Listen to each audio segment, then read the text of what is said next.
I'm Alad Gila, one of the co-founders of Reach. Cold Email Hot Takes is a mini video series in which we talk to inspiring sales leaders about their approach to outbound sales.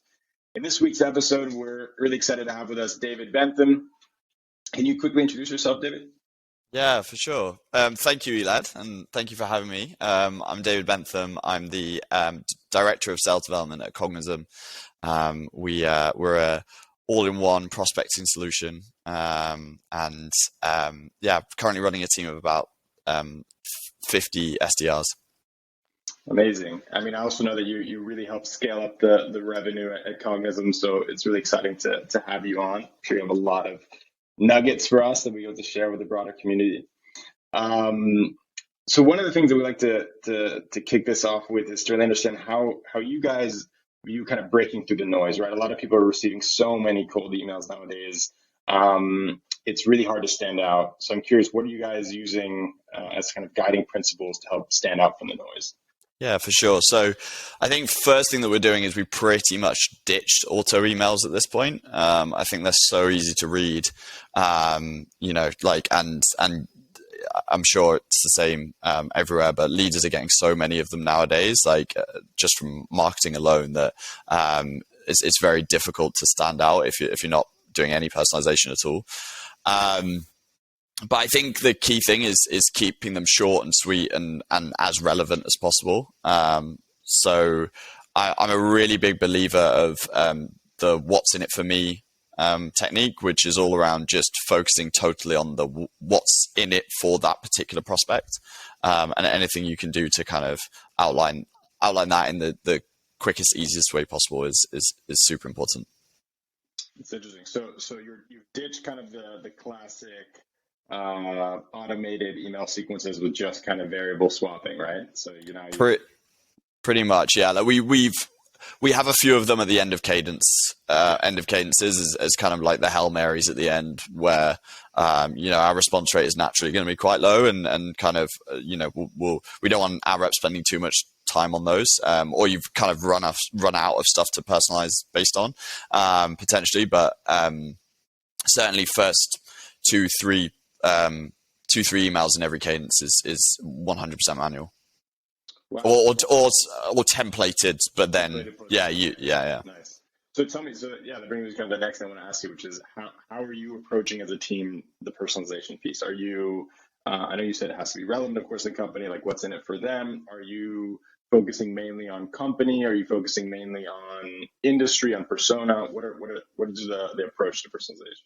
Yeah, so I'd say generally persona, but to be honest, it's mixed. I think fortunately we live in a world now where you can get a lot of information on people. So and I think so from my perspective, I mean, the first point of research is always LinkedIn for most of the team, in terms of taking a look at what they're posting about, all the standard stuff, right? What they're posting about, like what they've written is important to them, But I used to, as an SDR, and something that I believe in is jumping on Twitter. People post way more stuff about their personal lives and the fact they're football fans of, like they support, or idiots like me supporting Wolves. And if you wrote to me about Ruben Neves, there's no way I wouldn't reply to it. So, that's going to be obviously one step further than what most teams are doing.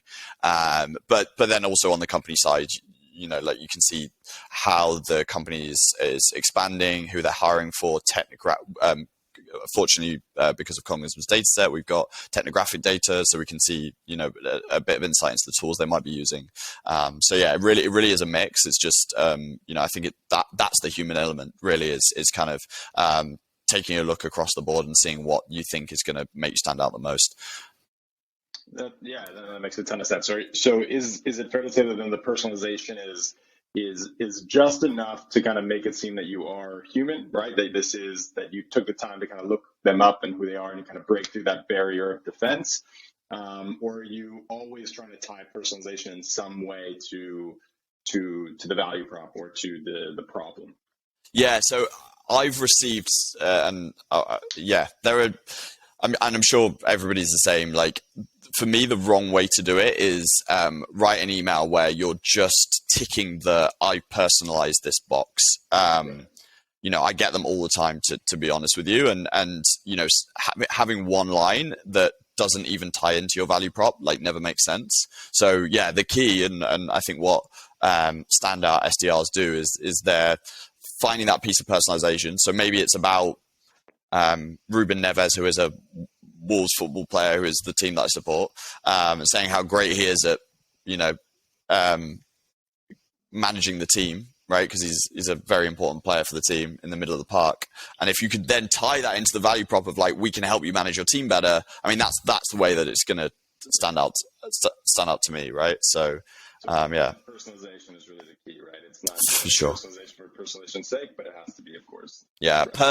Personally, and obviously I'm on the other side, like, I just see so many, which is, hi, I saw you went to university at the University of Birmingham. That's a great university.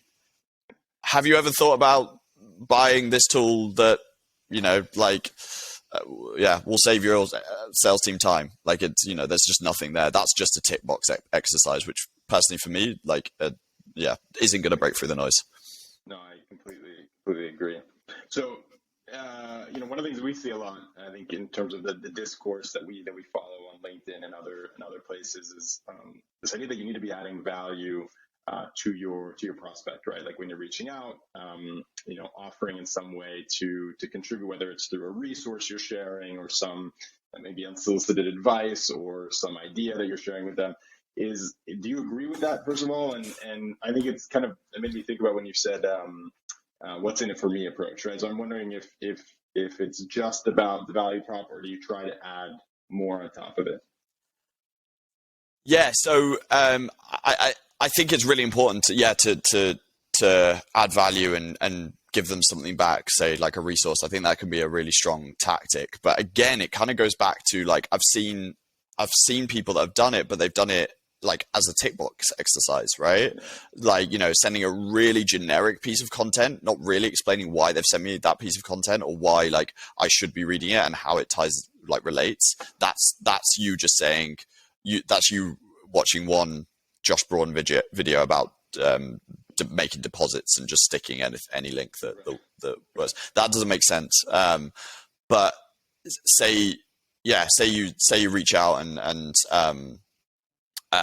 you've noticed that Cognism. I had 10 new starters last month, right, in one batch. So onboarding is going to be like a really key. That's going to be top of mind for me. So if you've noticed that we've hired 10 new SDRs in a month, and then you send over like on the back of that, you're sending over a piece of content that is specifically related to onboarding, or like onboarding en masse, or like something like that, and you're explaining that, and then you're tying it to your product. That's going to really make the biggest difference. Well, which is key, right? Like, timing is almost everything in sales, as we know. So being able to know when to reach out about the right thing and the way to frame it is kind of the golden ticket, right? Sure. So I'm wondering, so at what point, kind of related to that, do you ask for a call or a meeting in the first email, or would you try to push that out to a later point of contact?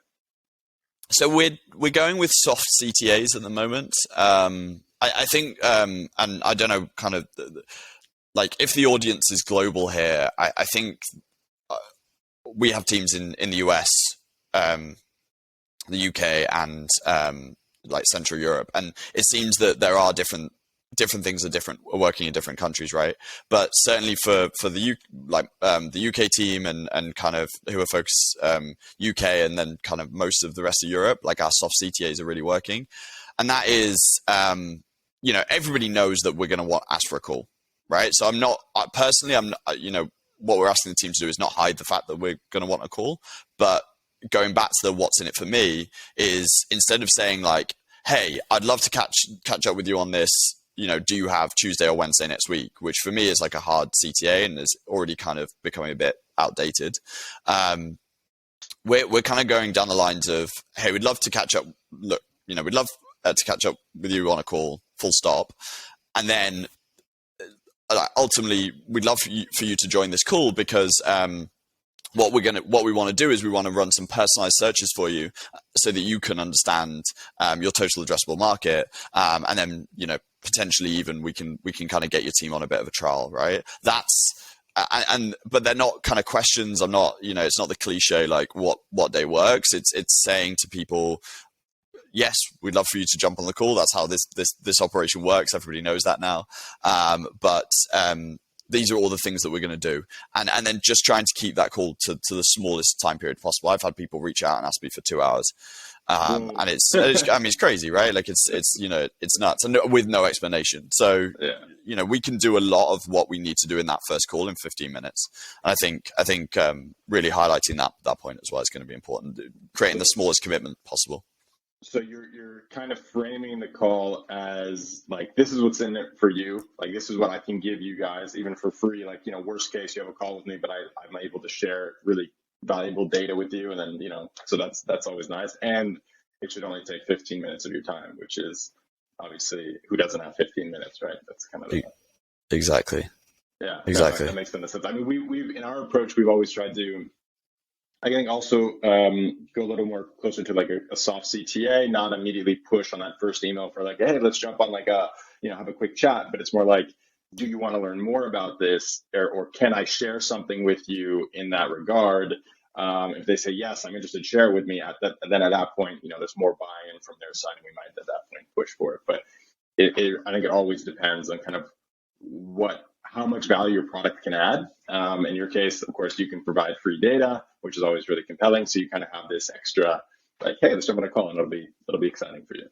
Exactly. That's sweet. So we see a big range in sort of the number of touch points that sales teams will employ in terms of how many times they will contact a prospect in a certain period of time. Have you found something that you feel comfortable with, that you think works? Do you have a strong view on that? Yeah, so my view is there's no right or wrong answer to it. And it really depends on the product you're selling, how big your market is. If you as a company, you only have 3 people in the world that you can target, right? And those deals are worth $10 million each, right? So really you only need those 3 people, but there is a TAM of 3. Then of course your cadence should be 100 touch points, right, over 3 years, because if you get it right, then you're gonna have a lot of money. For us, we have quite like a large TAM. There's a lot of people out there that we can work with, and generally the tops of sequences, the early touch points in most sequences tend to outperform the later touch points, just because like it's kind of natural. And so yeah, for us, we keep our sequences short, and relatively short. So we're looking at like maybe like 10 to 12 touch points max. Multi-touch, we're combining calls, LinkedIn, email. We're doing some direct mail for our key contacts, but yeah, like it really depends. It depends on the level of importance of the prospect. We also have a tiering system for our prospects. So if you're in tier 1, then actually that cadence is more like 20 touch points. If you're a tier 3, which is kind of, you're relevant, but definitely not the decision maker, that's going to be like a 5 touch point cadence. So you've really got to think about how it works for you. And that would be 10 to 12 touch points over how long, for example? Like what time frame? Yeah, roughly. We try and burst it a little bit more. So we do that in kind of like 3-ish weeks. It'll be like really heavy. It'll be a really heavy first week of kind of every day we're messaging them, and then it'll like slowly kind of like taper off. Okay, yeah, that makes sense. And so, how do you feel about nurturing? Like, do you have a process which after that you kind of gets handed off either to the marketing department to kind of do nurturing, or do your own reps engage in some sort of ongoing nurturing over a period of time? Yeah, so the reps kind of have a choice. They can choose to just put it in the nurture bucket. That will mean that marketing pick up all the nurturing.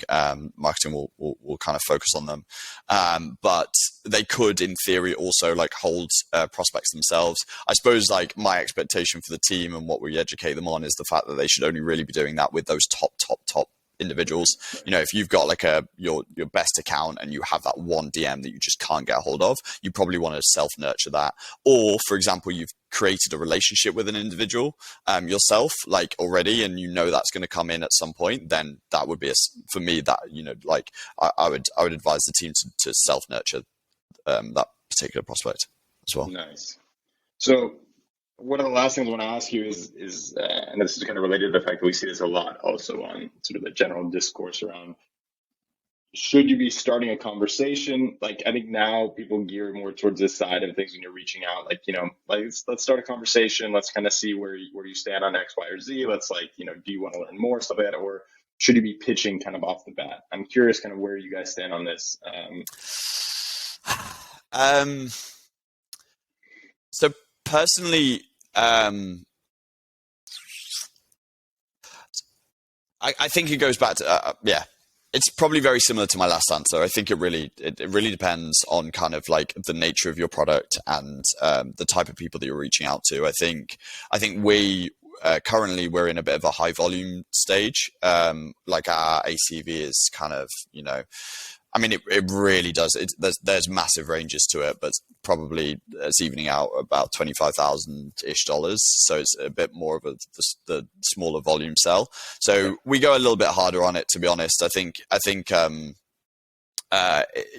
it's difficult to sometimes it's difficult to hide in the it's difficult to hide yourself in the like, oh, we should be friends and network, and I'm just speaking to you because we're like, I want to give you all this.